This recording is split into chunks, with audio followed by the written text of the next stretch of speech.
निर्वाचित किया जाता है, इसको ध्यान दीजिए। ये एनसीईआरटी में ऐसा ही दिया हुआ है। करंट अफेयर के प्रश्नों को देखना है। उसका पहला प्रश्न आपकी स्क्रीन पर है। उसके पहले मैं आपको बताना चाहता हूं कि अगर आप एग्जाम दे रहे हैं जीआईसी लेक्चरर का, आप एग्जाम दे रहे हैं यूपीपीसीएस का, एग्जाम दे रहे हैं आरओ का, तो आप हमारी टेस्ट सीरीज का फायदा उठा सकते हैं और हमारे जो यूट्यूब चैनल पे लगातार कार्यक्रम चल रहे हैं उनका फायदा उठा सकते हैं। वो ऐसे प्रोग्राम है जहां से आपको निश्चित तौर पर प्रश्न मिलेंगे, उसका लाभ आपको मिलेगा। हाल ही में शिक्षक पर्व 2021 का उद्घाटन किसके द्वारा किया गया? शिक्षक पर्व मनाया गया और शिक्षक पर्व 2021 का उद्घाटन वीडियो कॉन्फ्रेंसिंग के माध्यम से हमारे देश के प्रधानमंत्री श्री नरेंद्र मोदी जी ने किया। ये ऑप्शन इसका बिल्कुल करेक्ट हो जाएगा। और इसकी थीम क्या रखी गई है ये भी इंपॉर्टेंट है, quality and sustainable schools learning from schools in India. Quality and sustainable schools learning from schools in India. और ये 7 से 17 सितंबर तक ये कार्यक्रम मनाया जाएगा शिक्षा मंत्रालय के द्वारा। सभी स्तरों पर शिक्षा की निरंतरता सुनिश्चित करने के लिए, गुणवत्ता सुनिश्चित करने के लिए इस कार्यक्रम को मनाया जा रहा है। समावेशी और स्थिरता पूर्वक विकास हो पाए, इसके लिए भी इस कार्यक्रम को मनाया जा रहा है। नेक्स्ट क्वेश्चन, अगला प्रश्न आपकी स्क्रीन पर है। हाल ही में राष्ट्रपति रामनाथ कोविंद ने कितने शिक्षकों को राष्ट्रीय शिक्षक पुरस्कार 2021 प्रदान किया? 5 सितंबर को टीचर्स डे होता है और इस अवसर पर सम्मानित किया जाता है शिक्षकों को, और 44 शिक्षकों को इस बार हमारे राष्ट्रपति रामनाथ कोविंद जी ने, जो बेहतरीन शिक्षक थे। अब ये बेहतरीन शिक्षक की लिस्ट भी कैसे बनती है, इसका बड़ा प्रोसेस खराब है। इसमें कई बार लोग पैसा वैसा देके भी अपना नाम शामिल करा लेते हैं, वो एक अलग बात है। लेकिन इसका उद्देश्य जो था वो ये नहीं था। उसका उद्देश्य था कि गुणवत्ता, शिक्षा की जो गुणवत्ता है उसमें सुधार हो। इसका उद्देश्य था लोग प्रेरित हो काम करने के लिए। लेकिन अब तो सब बदल गया है। कई बार समस्याएं हर क्षेत्र में आपको मिलेंगी, अच्छी प्रतिभाएं आपको पीछे मिल जाएंगी और जो कभी स्कूल नहीं जाते हैं उनको पुरस्कार भी मिल जाएगा। चलिए अगला जो प्रश्न है, हर साल 8 सितंबर को विश्व स्तर पर अंतर्राष्ट्रीय साक्षरता दिवस मनाया जाता है और इस वर्ष का विषय, 2 बार विषय लिख गया है, एक्सट्रीमली सॉरी। इस बार का जो थीम है, यह विषय है literacy for a human centred recovery narrowing the digital divide. और ये दोनों के दोनों स्टेटमेंट बिल्कुल सही है। सी ऑप्शन इसका बिल्कुल करेक्ट हो जाएगा। 8 सितंबर को अंतर्राष्ट्रीय साक्षरता दिवस, राष्ट्रीय नहीं अंतर्राष्ट्रीय साक्षरता दिवस मनाया जाता है और इसकी थीम इस बार ध्यान रखिएगा, literacy for a human centred recovery narrowing the digital divide, यानी मानव केंद्रित पुनर्प्राप्ति के लिए साक्षरता डिजिटल विभाजन को कम करता है, जैसे भी ट्रांसलेशन ऐसे ही होता ही है। तो ये इस बार की अंतर्राष्ट्रीय साक्षरता दिवस की थीम है। अगला जो प्रश्न है, हाल ही में किस देश की सरकार ने जलवायु संकट से निपटने के लिए एक मंत्रालय का गठन किया है? और ये सरकार कौन सी है, कौन सा देश है जिसने ऐसा किया है? तो ये ग्रीस ने किया है ना। वहां पे जलवायु संकट से निपटने के लिए कोई मंत्रालय नहीं था, तो ग्रीस ने अभी इस मंत्रालय का गठन किया है। ए ऑप्शन इसका बिल्कुल करेक्ट हो जाएगा। और वहां पर अभी वनों में आग लग गई थी, एविया द्वीप और दक्षिणी ग्रीस में 1000 वर्ग किलोमीटर के क्षेत्र में जंगल वहां पर नष्ट हो गए। तो अब वहां पर चिंता सता रही कि जंगल ऐसे जल रहे हैं, तो कोई एक ऐसा मंत्रालय होना चाहिए जो इन सब की देख रेख कर सके, इनके बारे में नीतियां बना सके। नेक्स्ट क्वेश्चन, उत्तर प्रदेश में कौन सी क्रूज सेवा शुरू की गई है पर्यटन को बढ़ावा देने के लिए? पर्यटन को बढ़ावा देने के लिए यूपी में कौन सी क्रूज सेवा शुरू की गई है? तो वाराणसी चुनार क्रूज सेवा, वाराणसी चुनार क्रूज सेवा ये शुरू की गई है और 5 सितंबर से इसको शुरू किया गया है ना।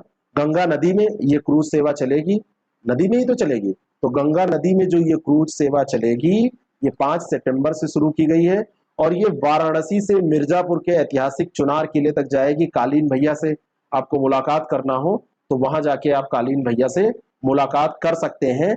और मिर्जापुर भी जाएगी और प्रयागराज में संगम तक इसको बढ़ाने की भी आगे योजना है।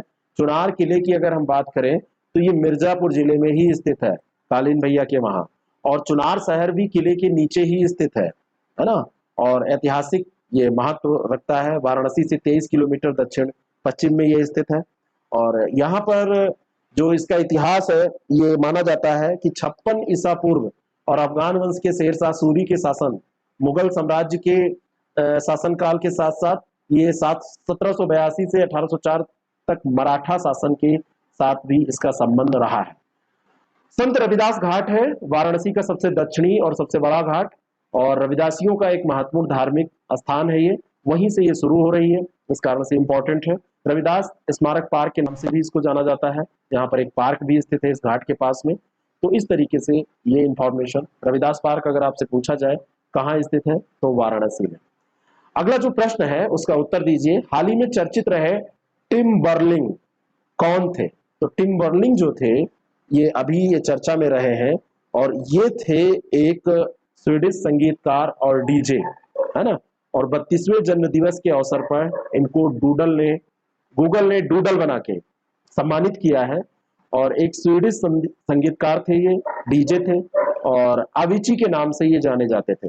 इनका नाम था अविची के नाम से ये जाने जाते थे, ठीक है। और 8 सितंबर 1989 को इनका जन्म हुआ था, और 16 वर्ष की आयु में संगीत बनाने का काम इन्होंने शुरू किया, और 2011 में उनको प्रसिद्धि प्राप्त हुई। 16 में संन्यास लिया मानसिक परेशानियों के कारण, कि इनका दिमाग सही नहीं रह रहा था, भारत में तो ऐसे कहेंगे।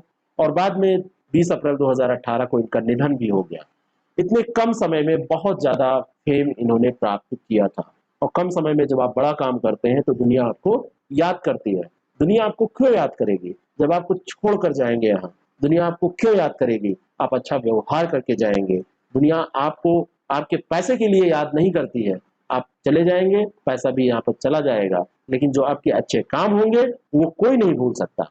हाल ही में किस राज्य या केंद्र शासित प्रदेश ने ऑनलाइन जुए और सट्टेबाजी पर प्रतिबंध लगाने का फैसला किया? ऑनलाइन जुआ और सट्टेबाजी नहीं हो पाएगा, तो ये है कर्नाटक।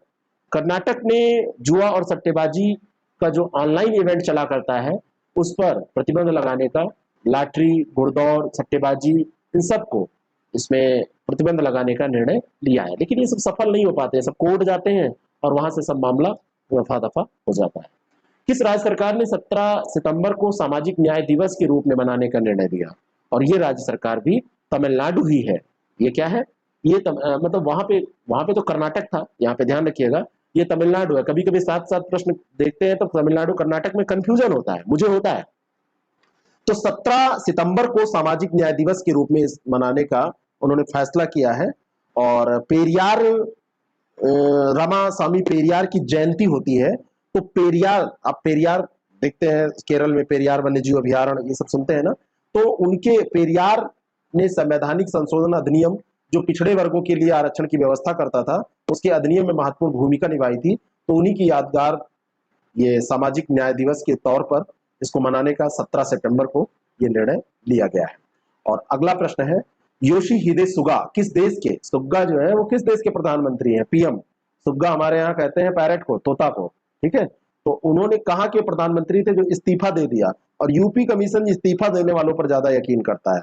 तो ये योशिहिदे सुगा, ये जापान के प्रधानमंत्री थे, उन्होंने अपने पद से इस्तीफा दे दिया।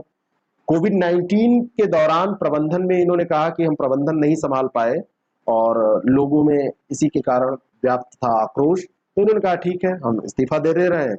और शिंजो आबे ने प्रधानमंत्री पद से हटने के बाद योशिहिदे सुगा को प्रधानमंत्री पद पर बिठाया गया था, और उस समय शिंजो आबे की सरकार में ये मुख्य कैबिनेट सचिव के तौर पर कार्य कर रहे थे, फिर इनको प्रधानमंत्री बना दिया गया। आर्थिक गिरावट आई है कोविड-19 के दौरान, और ये सारी चीजें, तो वहां पे विरोध हो रहा था। और विदेशों में भारत को छोड़ के हर जगह के नेता थोड़ा सा शर्म लिहाज रखते हैं।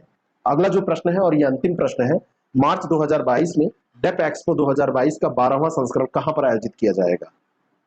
अब ये प्रश्न पहले भी हम शायद डिस्कस कर चुके हैं, ये रिपीट हो रहा है। ये गुजरात के गांधीनगर में आयोजित किया जाएगा, ठीक है, 2022 का जो डेफ एक्सपो है। इंपॉर्टेंट है, ध्यान रखना, बी ऑप्शन इसका बिल्कुल करेक्ट है। और ये 11वां संस्करण लखनऊ में हुआ था, है ना, लखनऊ में 2020 में। अब 2022 में ये 12वां संस्करण है, और इसका आयोजन कहां पर होगा? ये गांधीनगर, गुजरात में।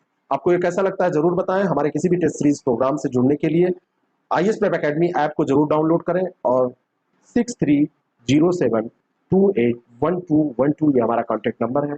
इस पर आप व्हाट्सएप या कॉल करके जानकारी भी ले सकते हैं अगर कोई कंफ्यूजन है। Thank you.